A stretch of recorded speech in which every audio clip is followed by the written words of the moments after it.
नेमीचंद सिद्धांत देव द्वारा विरचित इस द्रव्य संग्रह की हम 3 कक्षाएं पढ़ चुके हैं, जिसमें 3 गाथाएं अपनी हो चुकी हैं। अब आज हमें चौथी गाथा समझना है। हम शुरू से जो पहली गाथा हमने पढ़ी थी, वहां पर अपन ने देखा था कि जिनेंद्र जो वृषभ देव हैं, उन्होंने जीव और अजीव द्रव्य कही है। वे जिनेंद्र वृषभ इंद्रों के समूह से वंदनीय हैं। उन वृषभ जिनेंद्र को मैं हमेशा सिर झुका करके नमस्कार करता हूं। दूसरी गाथा में जीव के विशेष 9 गुण बताए गए थे, जिनमें जीवत्व, उपयोगमयी, अमूर्ति, एकता, सदैव, परिमाण, भोक्ता, संसारी, सिद्ध और स्वभाव से ऊर्ध्वगमन करने वाला। और एक एक जो गुण है, उस गुण के प्रति एक एक विशेष कारण था कि जो अन्य दर्शनकार जीव के बारे में विपरीत बात करते हैं, जो यथार्थ नहीं है, उसका खंडन करने के लिए इन 9 गुणों को यानी 9 विशेषताओं को आचार्य महाराज ने बताया। इस बात को हम समझ चुके थे। इसके बाद तीसरी गाथा में हमने देखा कि सबसे पहला जो गुण है जीव का जीने वाला यानी जीवत्व गुण, वह कैसा है, जीव कैसा है। तो बताया गया था कि तीनों कालों में जो 4 प्राणों से अथवा 10 प्राणों से जीता है, वह व्यवहार से जीव है, और जो चेतना मात्र है वह निश्चय से जीव है। यानी जिसमें चेतना पाई जाती है, जो चेतना है, वह निश्चय से जीव है, और व्यवहार से जो इंद्री, बल, आयु और श्वासोच्छ्वास इन प्राणों से जीता है, वह जीव है। तो ये 2 नयों से जीव की अपन ने बात देखी थी। वहां पर एक बात और देखी थी कि एक इंद्रिय जीवों के कितने प्राण होते, 2 इंद्रिय के कितने, अरिहंत के कितने, और 14वें गुणस्थान वर्ती अरिहंत के कितने प्राण होते हैं, ये भी हमने देख लिया था। अब अपन अगली गाथा की ओर बढ़ते हैं। चौथी गाथा है हमारे सामने। चौथी गाथा में जो दूसरे नंबर का गुण कहा गया था, दूसरी गाथा में कौन सा, उपयोगमयी, उस उपयोग गुण का यहाँ पर वर्णन किया जा रहा है। सबसे पहले गाथा देखते हैं। गाथा के पहले एक एक शब्द का उच्चारण देखेंगे, फिर उसके बाद गाथा का उच्चारण।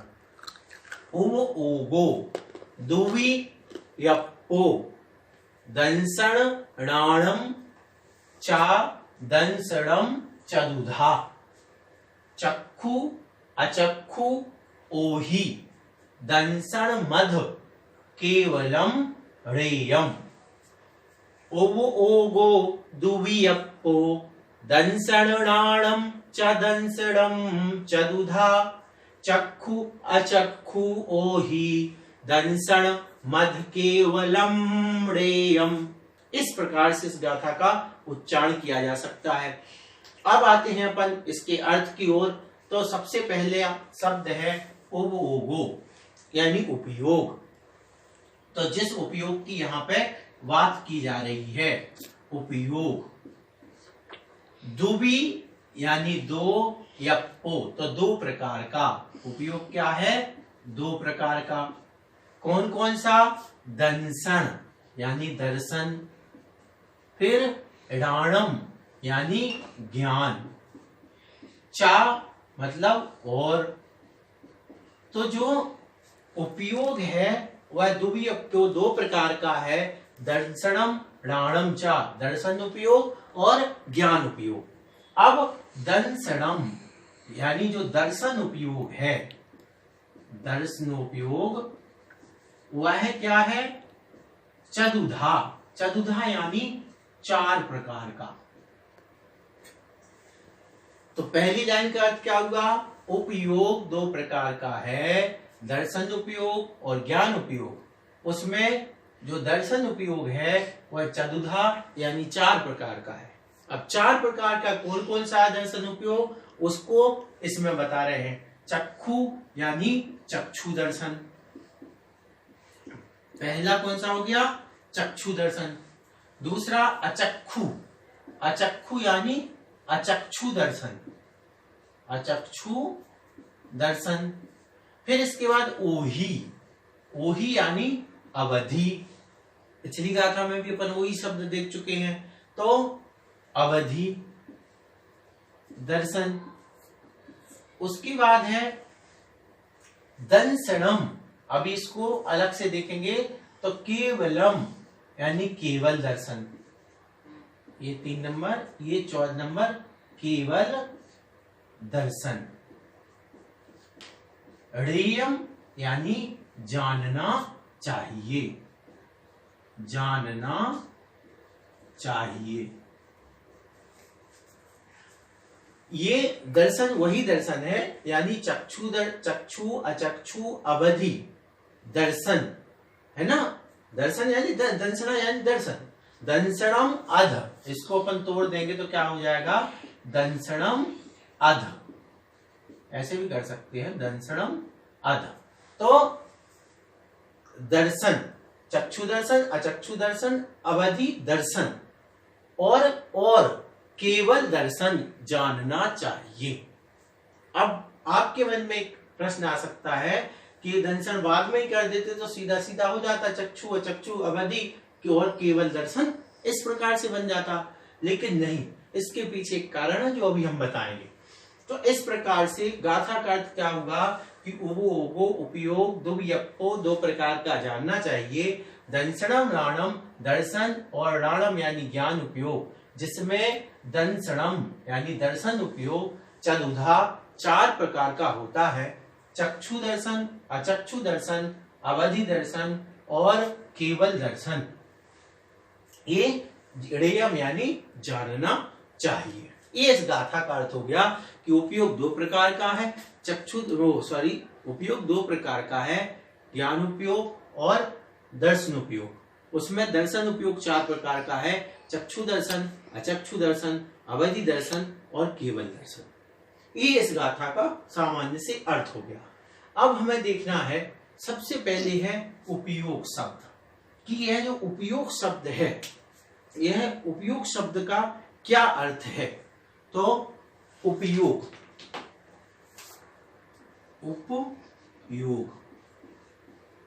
अब उपयोग क्या होता है, तो उपयोग के लिए कहा गया जीव में स्वपर को जानने देखने योग्य जो शक्ति विशेष है उसको उपयोग कहते हैं। क्या कहते हैं, जीव में जो जानने देखने की शक्ति है, किसको, स्वपर। तो जीव में स्वपर को जानने देखने योग्य जो शक्ति विशेष है उसको उपयोग कहते हैं। ये उपयोग की परिभाषा हो गई। इसका मतलब क्या होगा समझने की दृष्टि से, ये होगा कि इस जीव में जानने और देखने की शक्ति होती है, उसी का नाम जानना अर्थात ज्ञान और देखना यानी दर्शन। इस प्रकार से यह उपयोग हुआ।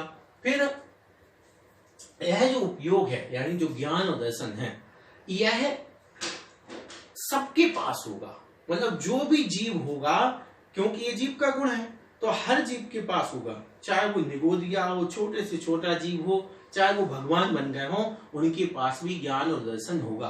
अंतर क्या होगा, अंतर इतना होगा कि जैसे किसी के पास ज्ञान कम है, किसी के पास उससे ज्यादा है, अरिहंत के पास और ज्यादा है। बस इस प्रकार से ज्ञान में विशेषता आती जाएगी, लेकिन इतना सा भी होगा, लेकिन होगा जरूर, क्योंकि ज्ञान गुण है, दर्शन गुण है, वह उसका स्वभाव है जीव का।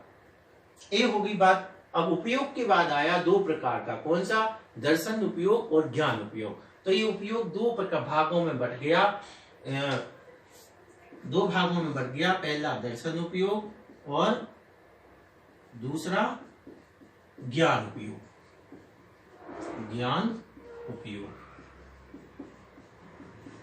तो दर्शन उपयोग में, दर्शन उपयोग हो गया देखने से संबंधित और ज्ञान उपयोग हो गया जानने से संबंधित।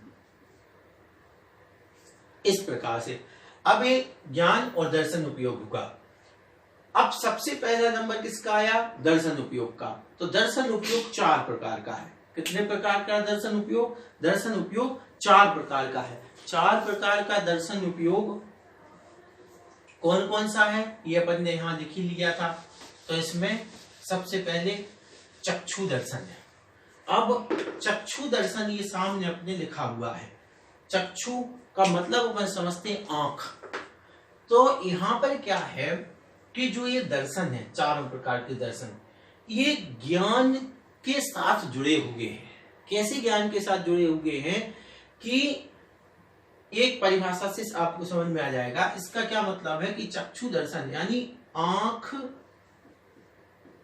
चक्षु यानी आंख, तो आंख से जो ज्ञान होता है, चक्षु इंद्री से जो ज्ञान होता है, उसके पहले जो किसी भी वस्तु की सत्ता का सामान्य एहसास होता है, आभास होता है, या सत्ता का अवलोकन मात्र होता है, उसे चक्षु दर्शन कहते हैं। क्या मतलब हुआ? चक्षु इंद्री से होने वाले ज्ञान के पहले जो सामान्य अवलोकन होता है, सामान्य अवलोकन का मतलब होता है सामान्य आभास, उसका नाम चक्षु दर्शन है। अब आप प्रैक्टिकली पूछो कि भाई जैसे हम आंख से देख रहे हैं, अब आंख से कुछ भी देखा, वहां सामने देखा कि बोर्ड है, इसके पहले तो हमें तो कुछ एहसास नहीं होगा, तो और उसी एहसास का नाम चक्षु दर्शन है। तो ये एहसास ऐसे बताने में या पकड़ने में आने वाला नहीं है, ये बहुत सूक्ष्म चीज है, लेकिन ये होता है किसके? जब भी हम चक्षु दर्शन, चक्षु यानी आंख से कोई भी ज्ञान कर रहे हैं, या नीला रंग देखा, सफेद रंग देखा, काला रंग देखा, कुछ भी देखा, तो ये ज्ञान हो गया। इसके पहले एक सामान्य अवलोकन होता है। तो ये सूक्ष्म चीज है जो अभी आप विश्वास करके चलिए, धीरे धीरे ये समझ में आ जाएगी। तो ये चक्षु दर्शन हो गया। अब इससे बिल्कुल आगे बढ़ जाओ थोड़ा सा, तो अचक्षु दर्शन। अचक्षु में अचक्षु मतलब आंख को छोड़कर, तो आंख को छोड़ दो, बाकी की इंद्रियां, बाकी की सारी इंद्रियां और मन, तो यानी चक्षु इंद्रिय को छोड़कर, चक्षु इंद्रिय को छोड़कर बाकी इंद्रियां और क्या साथ में, बाकी की इंद्रियां प्लस मन, इनसे जब ज्ञान होता है, यानी क्या मतलब हुआ? स्पर्शन इंद्री से जो ज्ञान हुआ, रसना इंद्री से जो ज्ञान होगा, घ्राण इंद्री से जो ज्ञान होगा, और कर्ण इंद्री से जो ज्ञान होगा, चक्षु छोड़ देना।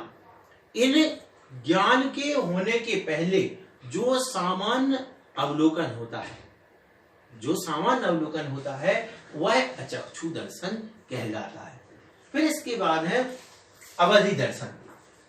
तो इसी प्रकार से इसमें लगाना है कि अवधि ज्ञान के पहले जो सत्ता का अवलोकन मात्र है, उसे अवधि दर्शन कहते हैं। अब ये अवधि दर्शन, अवधि ज्ञान किसे कहते हैं, ये अगली गाथा में आएगा।